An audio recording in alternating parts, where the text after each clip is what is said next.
शिव शक्ति की भक्त और भक्ति की ये कथा महान। शिव महापुराण, शिव महापुराण, शिव महापुराण। ओम नमः शिवाय, नमः शिवाय, ओम नमः शिवाय, नमः शिवाय, नमः शिवाय, ओम नमः शिवाय, नमः शिवाय, नमः शिवाय।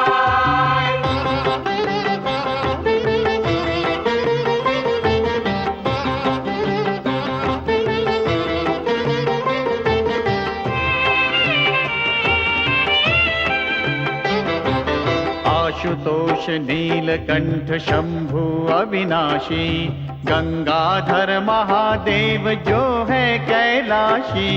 आशुतोष नीलकंठ शंभु अविनाशी, गंगाधर महादेव जो है कैलाशी। शिव का बस नाम ही भक्ति और ध्यान ही कर दे कल्याण। शिव महापुराण, शिव महापुराण, शिव महापुराण। ओम नमः शिवाय, नमः शिवाय, नमः शिवाय, ओम नमः शिवाय, नमः शिवाय, नमः शिवाय, ओम नमः शिवाय, नमः शिवाय, नमः शिवाय। शिव महापुराण, शिव महापुराण, शिव महापुराण, शिव महापुराण, शिव महापुराण।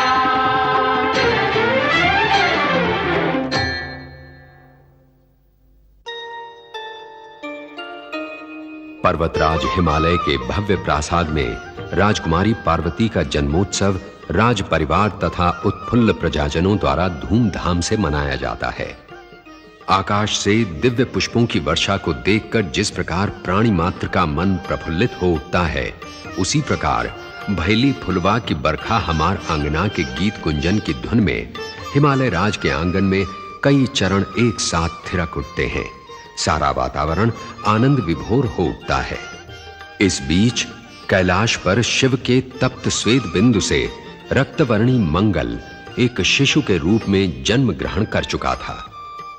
पृथ्वी के कैलाश पहुंचते ही उसके अंदर उठा उद्वेलन शांत हो जाता है। प्रकृति पुनः पूर्ववत सामान्य हो जाती है। शिव पृथ्वी को मंगल सौंपकर उसे पुत्रवत पालन करने का आदेश देते हैं। अपने इस तेजस्वी पुत्र को पाकर पृथ्वी अपने को धन्य अनुभव करती है। इसी लीनता में ही मंगल बालक से युवा होता है। भगवान शिव अपने ललाट से उत्पन्न इस तेजस्वी भक्त की तपस्या से अति प्रसन्न होकर उसे आकाश के ग्रहमंडल में प्रमुख स्थान प्रदान करते हैं। उधर हिमालय पुत्री पार्वती समय बीतने के साथ एक रूपवती युवती के रूप में अपनी बड़ी बहन गंगा, माता पिता तथा सखियों का मन मोहित करती रहती है। एक दिन गगन विहार करते हुए नारद पार्वती, गंगा तथा सखियों को वन विहार करते देखकर प्रसन्न होते हैं तथा चुपके से उनकी अटखेलियां देखते हैं। हिमालय राज देवर्षि नारद को अचानक वहां देखकर हर्ष मिश्रित आश्चर्य व्यक्त करते हैं तथा पार्वती के भविष्य के विषय में पूछते हैं। नारद पार्वती का हाथ देखकर भविष्यवाणी करते हैं कि इसका पति विचित्र वेशधारी महायोगी होगा। ज्ञान ध्यान में लीन रहने वाला वो महायोगी जगत पूज्य होगा। उसी समय पार्वती का बड़ा भाई हिमालय राजकुमार मैनाक वहां पहुंचता है तथा नारद की भविष्यवाणी के प्रति तिरस्कार व्यक्त करते हुए कहता है, राज वैभव में पली मेरी बहन पार्वती का विवाह मैं ऐसे विचित्र व्यक्ति से कदापि नहीं होने दूंगा। ये आप क्या कह रहे हैं मेनाक भैया? देवर्षि की भविष्यवाणी तो असत्य हो ही नहीं सकती। ऐसे विचित्र व्यक्ति से विवाह करके कोई भी कन्या सुखी नहीं रह सकती है। पार्वती का विवाह मैं ऐसे विचित्र व्यक्ति से कदापि नहीं होने दूंगा। नारायण नारायण। देवर्षि, कहीं पार्वती का भविष्य बताते बताते आप हमारे साथ मनोविनोद तो नहीं कर रहे हैं ना? मुझे दुख है राजन, राजकुमार मेनाक पूरी भविष्यवाणी सुने बिना ही चले गए। आपने महाराज के प्रश्न का उत्तर नहीं दिया देवर्षि। कहीं आप सचमुच हम लोगों के साथ मनोविनोद तो नहीं कर रहे हैं? नारायण नारायण। मेरे विनोदी स्वभाव को देखते हुए आपका ऐसा सोचना अनुचित नहीं है महारानी, परंतु मैंने वही कहा जो देवी पार्वती की भाग्य रेखाओं में लिखा हुआ है। मेरे कथन पर विश्वास कीजिए। हमें आपकी बातों पर पूर्ण विश्वास है देवर्षि। बस इतना और बता दीजिए कि पार्वती का पति चाहे जैसा रहे, चाहे जैसा वेश धारण करे, पर हमारी पार्वती उसके साथ सुखी तो रहेगी ना? नारायण नारायण, हर हर महादेव। देवी गंगा, भविष्य बताते बताते मैं स्वयं दुविधाग्रस्त हो रहा था। तुम्हारे एक ही प्रश्न ने मेरी सारी दुविधाएं दूर कर दी। अर्थात पार्वती उसके साथ सुखी रहेगी। बस हमें इससे अधिक और कुछ नहीं जानना देवर्षि। नारायण नारायण। तुम धन्य हो देवी गंगा, तुमने मेरे मन की बात को वाणी दी। उस वर को पाकर पार्वती धन्य हो जाएंगी। जय शिव शंकर। अच्छा, अब मुझे आज्ञा दीजिए। देवर्षि, आप पहली बार हमारे भवन में पधारे हैं। कुछ दिनों के लिए हमारा आतिथ्य स्वीकार करें। नारायण नारायण। इस रमते जोगी को रुकने के लिए ना कहो राजन।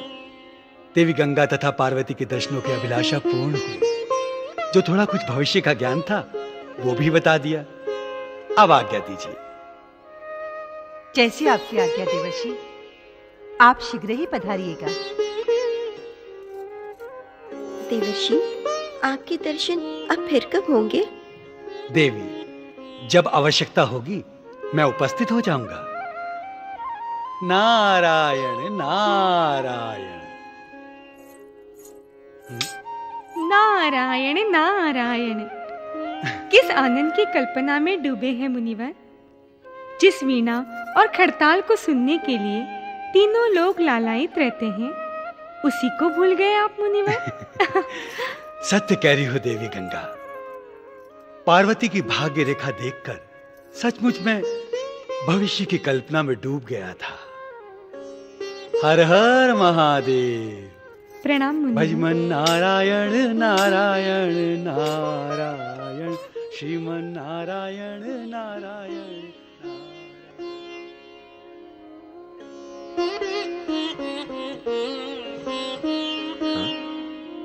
क्या सोच रही हो देवी? सोच रही हूँ नारद की कही विचित्र भविष्यवाणी के बारे में। मेनाक सच ही कह रहा था। ऐसे विचित्र व्यक्ति के साथ हमारी पार्वती का विवाह कैसे हो सकता है? यह सुनकर तो मुझे भी चिंता हो रही है महारानी। माता पिता की चिंता का कारण एक ही होता है पिताश्री, कि उनकी कन्या का वैवाहिक जीवन सुखी हो। जब देवर्षि कह गए हैं कि पार्वती विवाह के पश्चात सुखी रहेगी, तो फिर चिंता कैसी पिताश्री? सच पूछो तो मुझे उनकी बात पर विश्वास ही नहीं हो रहा है। महारानी, देवर्षि नारद दिव्य ज्ञानी हैं। हमें उनकी बातों पर शंका नहीं करनी चाहिए। चलिए।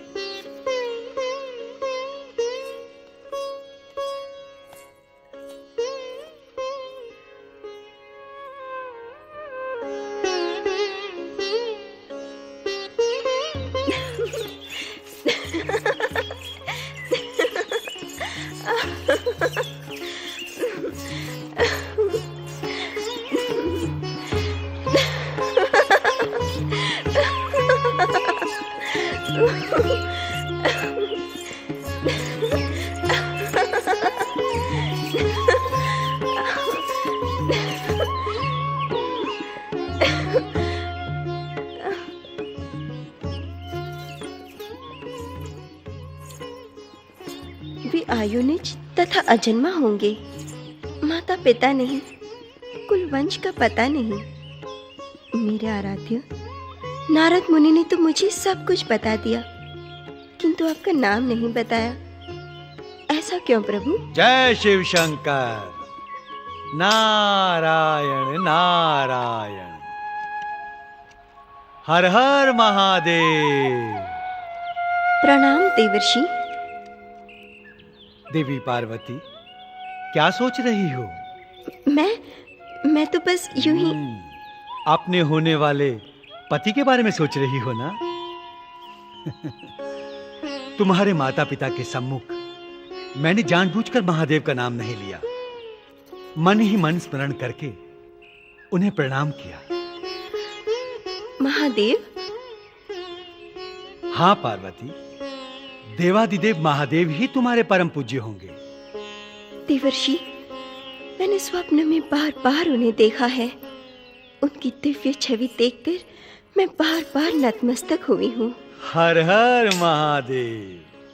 सो तो होना ही था, परंतु पार्वती, उस दिन भविष्यवाणी करते समय एक बात मैंने जानबूझकर नहीं बताई। कौन सी बात देवर्षि? शिव की लीलाएं निराली होती हैं। जो वो चाहते हैं व्यक्त नहीं करते, तथा जो कुछ वो दिखाते हैं वो देखने वाले को भ्रमित कर देता है। मैं समझी नहीं देवर्षि।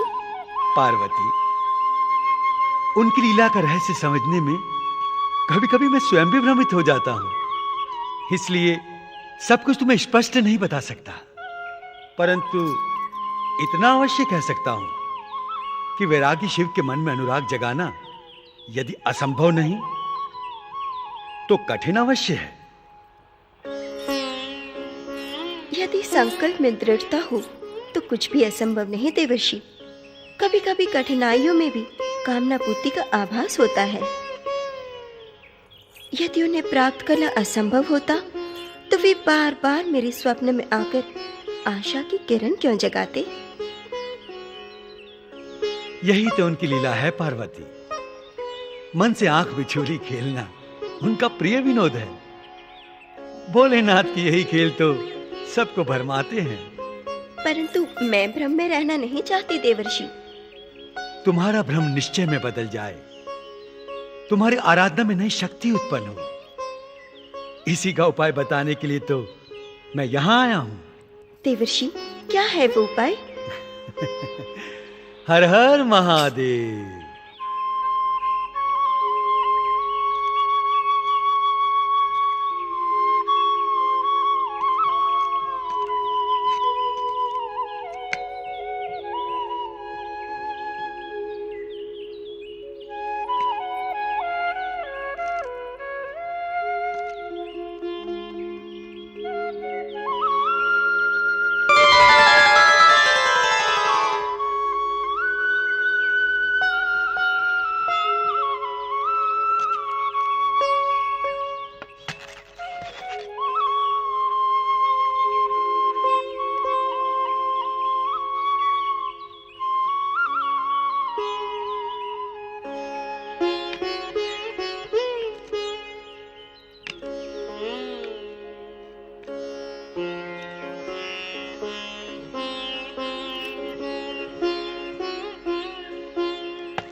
ये है बिल्व पत्र।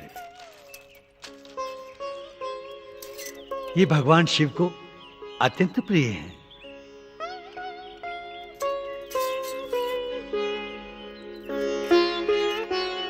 इनमें सर्वशक्तिमान महादेव का निवास होता है तथा ये है शिव की ज्योति का प्रतीक शिवलिंग।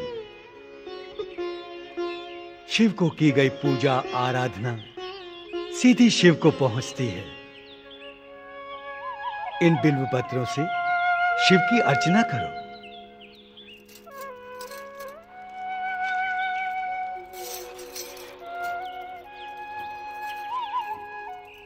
ओम नमः शिवाय, ओम नमः शिवाय।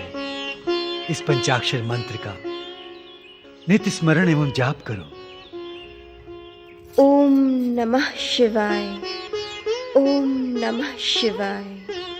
इससे शिव प्राप्ति में आने वाली बाधाओं का अंत होगा तथा मन में शिव भक्ति की भावना दृढ़ होगी। यही सत्य है। धन्य हो देवर्षि, आपने मुझे शिव की आराधना का मार्ग दर्शाया।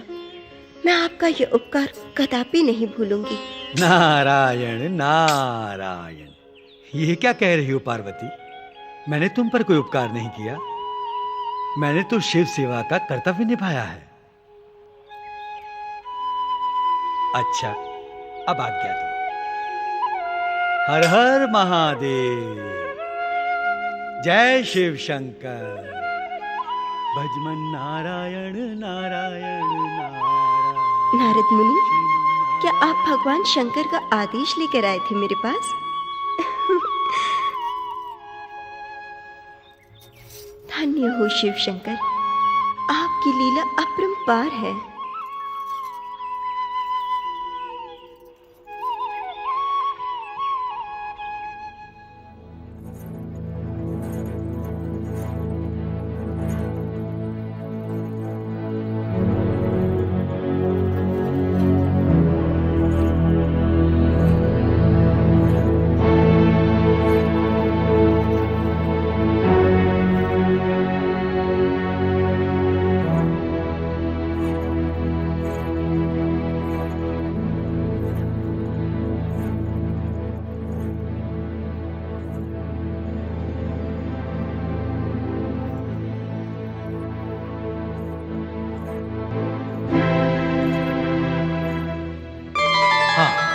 इतना अवश्य कह सकता हूं, वो विचित्र वेशधारी तथा महायोगी है। विचित्र वेशधारी महायोगी अर्थात वो सांसारिक सुख से अधिक योग ज्ञान ध्यान में लीन रहने वाला होगा। अवश्य। राज वैभव में पली मेरी बहन पार्वती का विवाह मैं ऐसे विचित्र व्यक्ति से कदापि नहीं होने दूंगा। ये आप क्या कह रहे हैं मेनाक भैया? देवर्षि की भविष्यवाणी तो असत्य हो ही नहीं सकती। ऐसे विचित्र व्यक्ति से विवाह करके कोई भी कन्या सुखी नहीं रह सकती है। पार्वती का विवाह मैं ऐसे विचित्र व्यक्ति से कदापि नहीं होने दूंगा।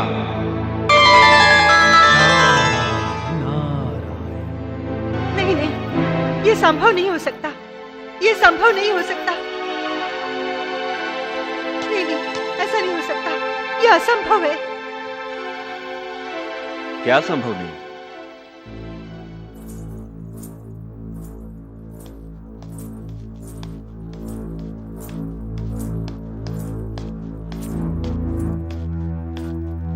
क्या संभव नहीं है महारानी?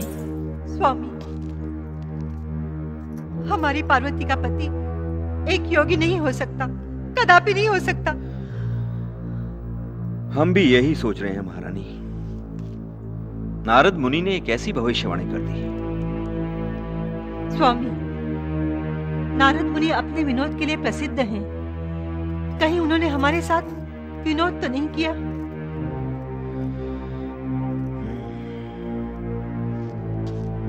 नारद और विनोद? नहीं महारानी, नहीं। नारद इतनी गंभीर बात विनोद में नहीं कह सकते। स्वामी, क्या सचमुच आपको उनकी भविष्यवाणी पर विश्वास है? मन तो विश्वास नहीं करना चाहता, किंतु त्रिकालदर्शी नारद की बात पर अविश्वास भी तो नहीं किया जा सकता। उन्होंने तो हमें भी एक विचित्र सी दुविधा में डाल दिया है। महाराज की जय हो। महादेव का संदेश लेकर उनके गणाध्यक्ष नंदीश्वर पधारे हैं। वे आपके दर्शन की अनुमति चाहते हैं महाराज। क्या महादेव का संदेश लेकर गणाध्यक्ष नंदीश्वर पधारे हैं? चलो महारानी चलो, हम स्वयं चलकर उनका स्वागत करते हैं।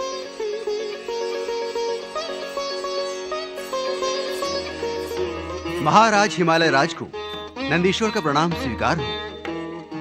आयुष्मान भव।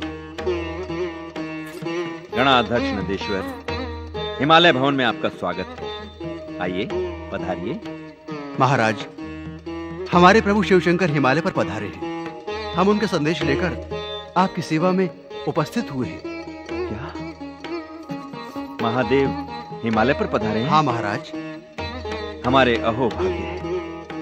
कहिए, क्या संदेश लेकर आए हैं? महाराज, प्रभु शिवशंकर आपके पर्वत क्षेत्र में एकांत योग साधना की अनुमति चाहते हैं। नंदीश्वर, शिव शंकर तो तीनों लोकों के नाथ हैं। सारा जगत उनकी पूजा करता है। उन्हें हमारी अनुमति की क्या आवश्यकता है? सत्य है महाराज, किंतु आप यहाँ के भूपति हैं। आपकी अनुमति लेना प्रभु आवश्यक समझते हैं। आपके सम्मान की प्रतिष्ठा बनाए रखना प्रभु अपना कर्तव्य समझते हैं महाराज। ये तो महादेव की महानता है जो हमें इतना सम्मान दिया है।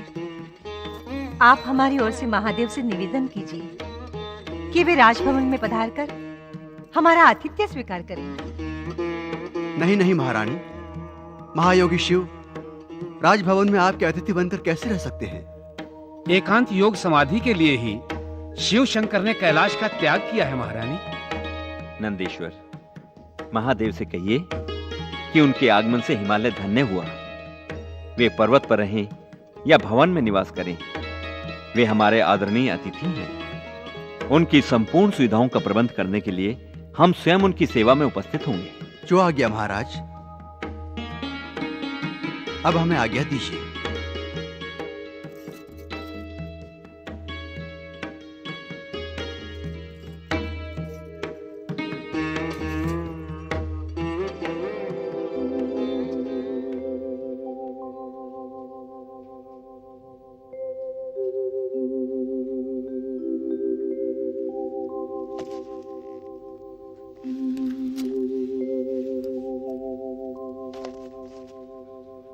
भगवान भोलेनाथ की जय हो। प्रभु, हिमालय राज सपरिवार आपके दर्शनों के लिए पधारे हैं। देवाधिदेव महादेव की जय हो।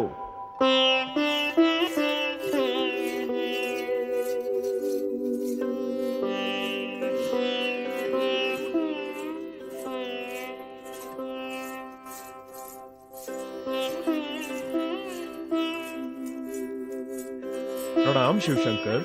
हिमालय राज, हिमशैल के एकांत क्षेत्र में ध्यान समाधि की अनुमति के लिए हम आपके कृतज्ञ हैं। ये हमारा सौभाग्य है भगवान। आप यहाँ पधारे, हम धन्य हुए महादेव। अब हमें प्रतिदिन आपकी सेवा पूजा करने का अवसर मिलेगा। नहीं देवी,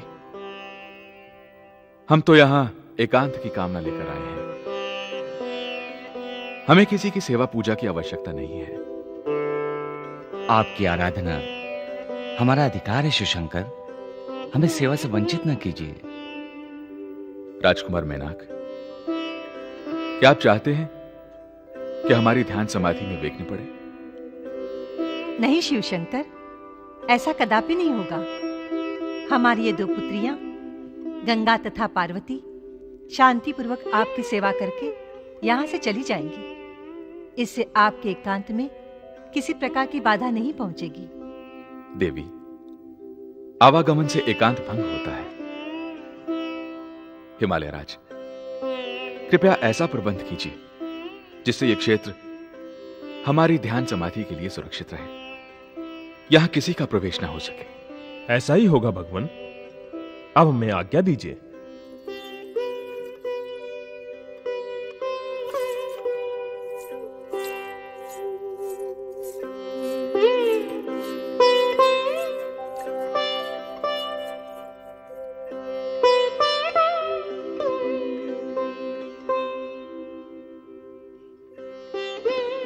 पार्वती।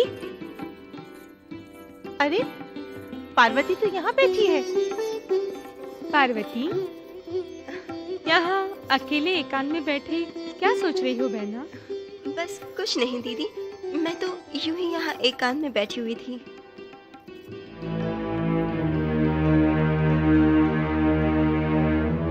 कैलाशवासी शिव अपने आप को समझते क्या हैं गंगा?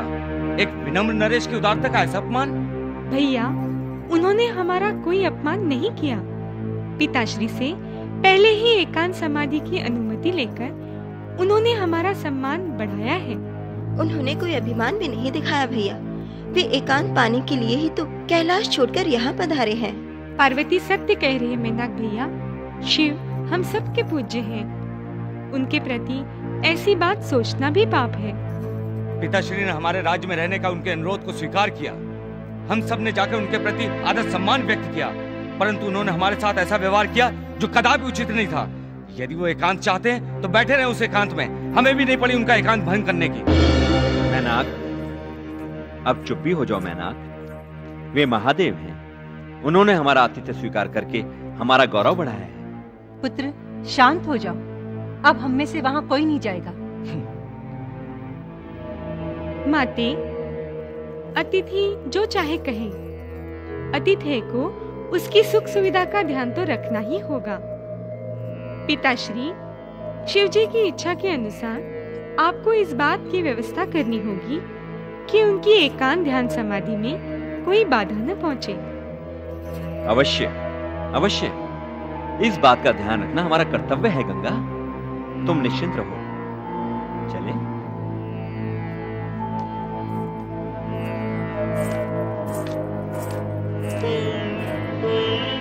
तो क्यों दुखी हो रही है पार्वती? कोई चाहे जो कहे, शिव दर्शन का सौभाग्य तुझे अवश्य मिलेगा। दीदी, महादेव एकांत चाहते हैं, उनकी आज्ञा का उल्लंघन कैसे कर सकते हैं? कभी कभी भगवान परीक्षा भी लेते हैं पार्वती। कौन जाने शिव ये जानना चाहते हो कि हमारी दर्शन इच्छा कितनी प्रबल है। उनकी आराधना का मार्ग मिल गया है गंगा दीदी। मैं उसी मार्ग पर चलकर उन तक पहुंचने का प्रयत्न करूंगी। ओम नमः शिवाय।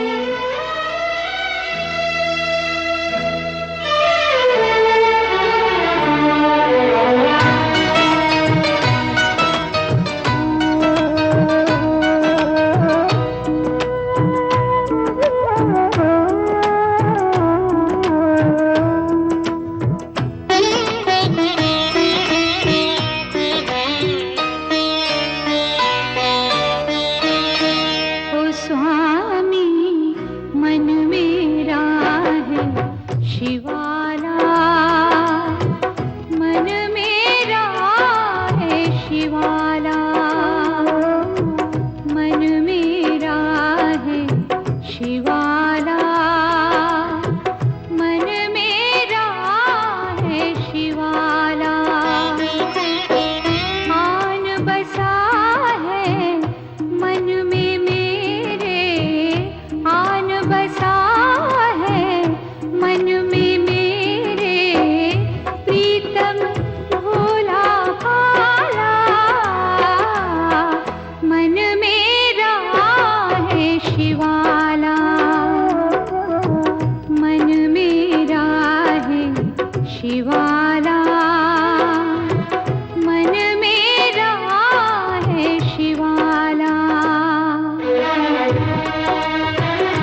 पार्वती,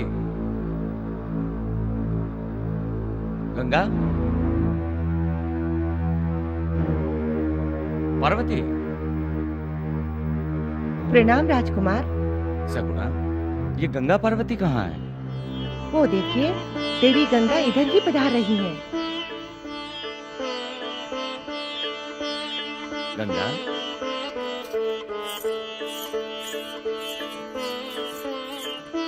क्या बात है मेनक भैया? पार्वती कहाँ है? मैंने तो बहुत देर से नहीं देखा उसे। यहीं कहीं होगी। शैव्या, क्या तुम जानती हो पार्वती कहाँ है? हाँ देवी, वो तो प्रातः काल ही पूजा के लिए चली जाती हैं। कहीं वो शिव जी के दर्शन करने तो नहीं गई? नहीं राजकुमार, वो तो अपने पूजा स्थल पर गई हैं। पूजा स्थली? कहाँ है ये पूजा स्थली? ओम नमः शिवाय, ओम नमः शिवाय, ओम नमः शिवाय।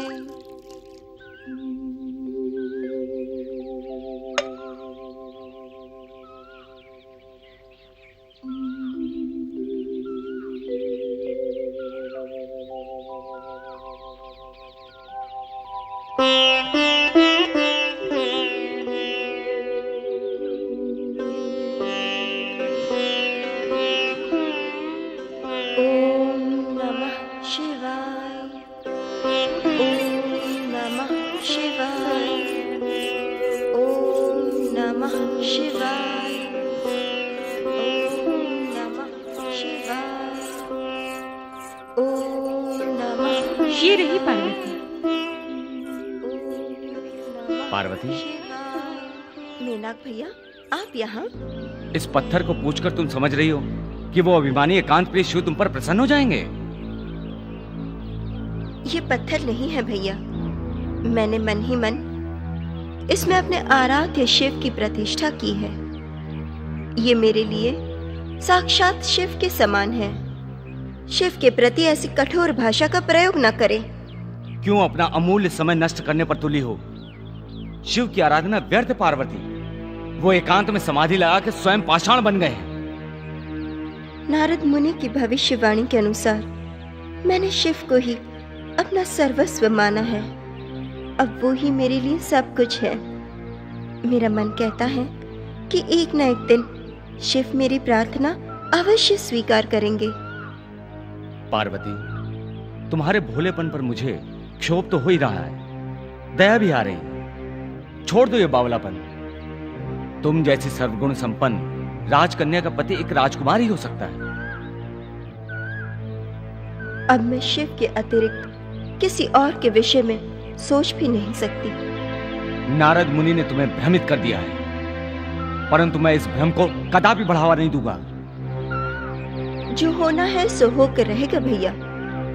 भविष्य किसी के वश में नहीं होता। तुम इतनी सी बात समझने का प्रयत्न क्यों नहीं करती हो पार्वती? जो शिव पूर्ण रूप से वैरागी हो चुके हैं, वे विवाह करके गृहस्थी कैसे बसाएंगे? और मान लो उन्होंने गृहस्थी बसा भी ली, तो उनके पास रहने के लिए स्थान ही कहां है? हिम से ठिठुरते पर्वत और भयावनी गुफाएं, उनके साथ सुख की कल्पना करना मृग मृचिका के समान है। भैया, सुख के स्थान की उपेक्षा नहीं होती।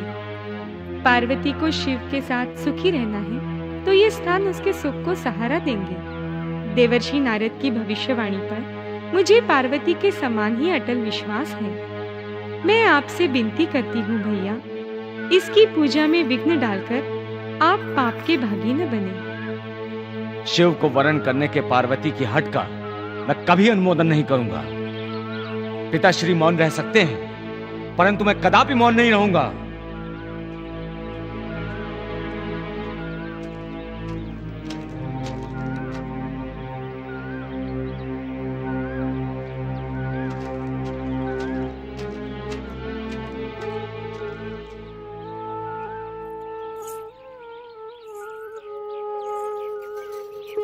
इन समस्त बाधाओं को शिव की ली हुई परीक्षा समझना पार्वती। मैनाक भैया व्यर्थ क्लेश उत्पन्न करना चाहते हैं। तुम दुखी न होना, मैं तुम्हारे साथ हूँ। अब मैंने निश्चय कर लिया है दीदी, मैं शिव समाधि स्थल पर जाकर स्वयं उनकी पूजा करूंगी। मैनाक भैया चाहे जो भी समझे, अब मैं वही करूंगी जो मुझे करना चाहिए। तेरी शिव निष्ठा देखकर मुझे पूर्ण विश्वास हो गया है कि एक दिन तुम शिव को प्रसन्न करके रहोगी। मुझे तुम्हारी शिव निष्ठा पर गर्व है पार्वती।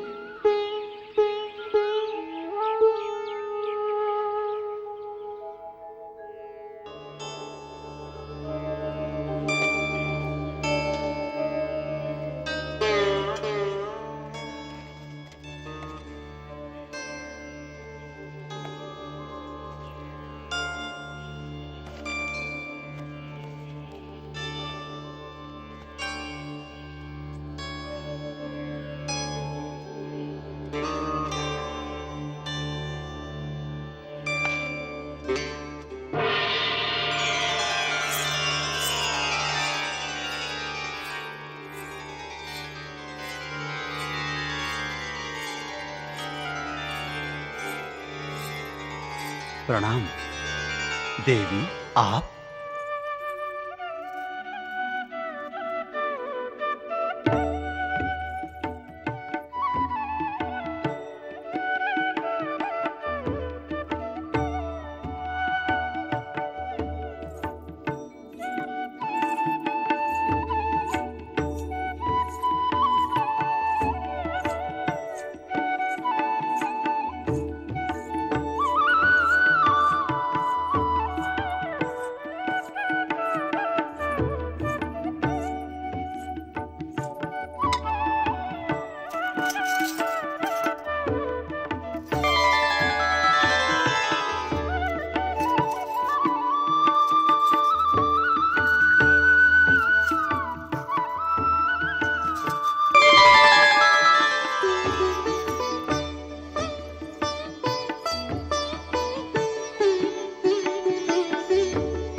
प्रत्यक्ष दर्शन करके आपकी कृपा दृष्टि प्राप्त करने का निश्चय लेकर आई हूँ महादेव। मेरे इस निश्चय की लाज रखिए भोलेनाथ।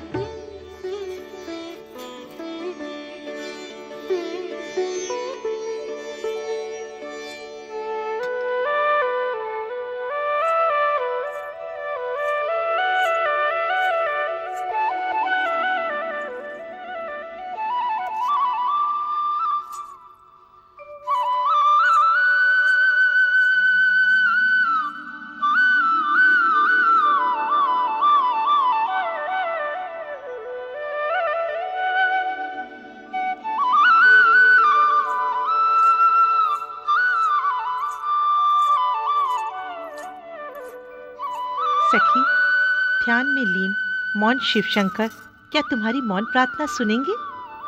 ये प्राणेश्वर से प्राणों का निवेदन था जया। मेरी पुकार उन तक अवश्य पहुंचेगी। शिव कृपा से ऐसा ही हो। हम सबकी शुभकामनाएं आपके साथ हैं देवी।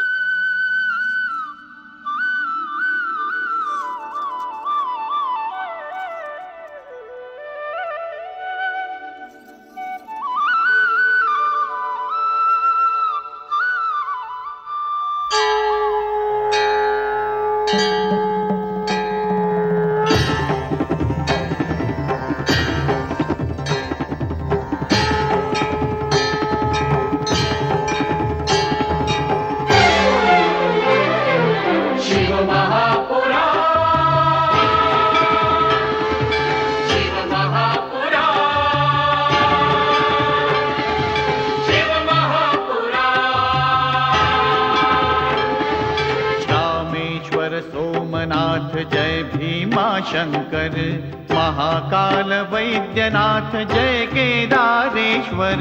रामेश्वर सोमनाथ जय भीमा शंकर, महाकाल वैद्यनाथ जय केदारेश्वर। नाथों के नाथ की, भोले विश्वनाथ की महिमा का